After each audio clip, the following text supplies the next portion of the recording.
নমস্কার, আমার স্বপ্নের দেশে চ্যানেলে আপনাদের সবাইকে আবারও স্বাগত। শ্রী রামকৃষ্ণদেবের শিক্ষামূলক ছোট গল্পের ভিডিও নিয়ে আমি আজ আপনাদের কাছে চলে এসেছি। শ্রী রামকৃষ্ণ পরমহংসদেব সাধারণ মানুষের বোধগম্য করার জন্য জটিল আধ্যাত্মিক তত্ত্বগুলোকে খুব সহজ ও মিষ্টি গল্পের মাধ্যমে বোঝাতেন। তার এই উপমা ও শিক্ষামূলক গল্পগুলো শ্রী রামকৃষ্ণ কথামৃত গ্রন্থে সংকলিত রয়েছে। আমি তার মধ্যে থেকে অত্যন্ত জনপ্রিয় ও জীবনমুখী 3টি শিক্ষামূলক গল্প আজ আপনাদের শোনাব। প্রথম গল্প, ফোঁস করা আর কামড়ানোর গল্প, অর্থাৎ অন্যায়ের বিরুদ্ধে প্রতিরোধ। এক মাঠে একটি অত্যন্ত বিষধর সাপ থাকত। তার ভয়ে রাখাল ছেলেরা ওই মাঠে গরু চড়াতে যেত না। একদিন এক সন্ন্যাসী সেই পথ দিয়ে যাওয়ার সময় সাপটি তাকে কামড়াতে এলো। সন্ন্যাসী তার মন্ত্র বলে সাপটিকে শান্ত করলেন এবং বললেন, তুমি কেন মানুষকে কামড়ে হিংসা ছড়াও? আজ থেকে তুমি আর কাউকে কামড়াবে না। সাপটি সন্ন্যাসীর উপদেশ মেনে অহিংসার পথ নিল। কিছুদিন পর রাখাল শিক্ষার্থীবৃন্দ দেখল সাপটি আর কাউকে কামড়ায় না। তারা তখন সাপটিকে লাঠিসোঁটা দিয়ে মারতে শুরু করলো এবং আছাড় মেরে আধমরা করে রেখে দিল। সাপটি কোনো মতে গর্তে লুকিয়ে প্রাণ বাঁচালো।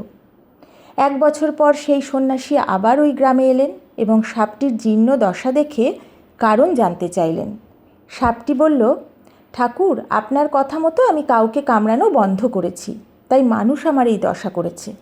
সন্ন্যাসী তখন হেসে বললেন, আমি তোমাকে কামড়াতে বারণ করেছিলাম, কিন্তু ফোঁস করতে তো বারণ করিনি। ফোঁস করে দুষ্ট মানুষকে ভয় না দেখালে তুমি নিজেকে বাঁচাবে কিভাবে?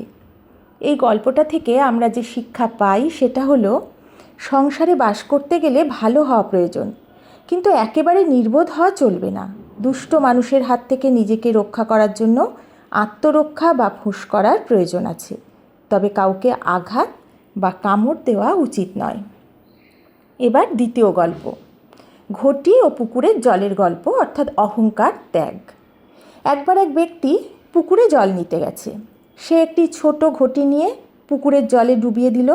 ঘটিটি জলপূর্ণ হয়ে যাওয়ার পর সে ভাবল সে পুকুরের সব জল নিয়ে নিয়েছে, কিন্তু আসলে পুকুরে অগাধ জল তখনও রয়ে গেছে।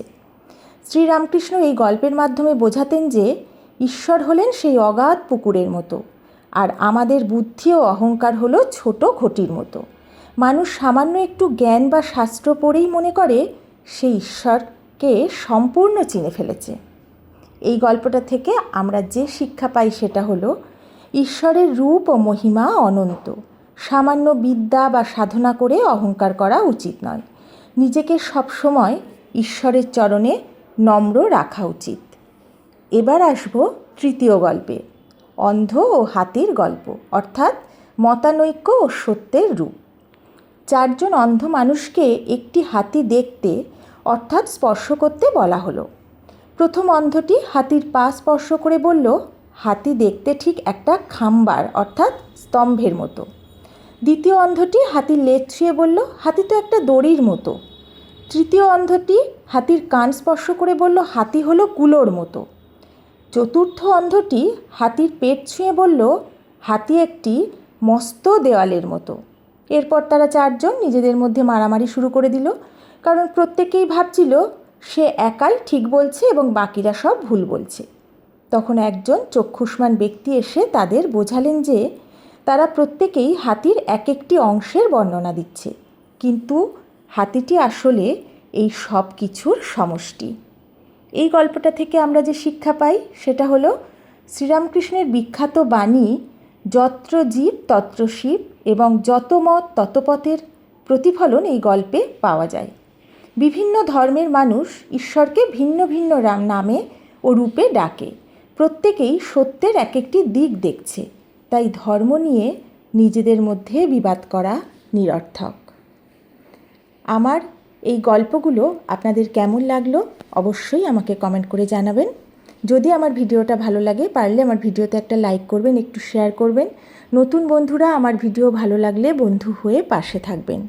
আজ এই পর্যন্তই। আবার নতুন ভিডিও নিয়ে খুব তাড়াতাড়ি চলে আসব। সবাই ভালো থাকবেন, সুস্থ থাকবেন।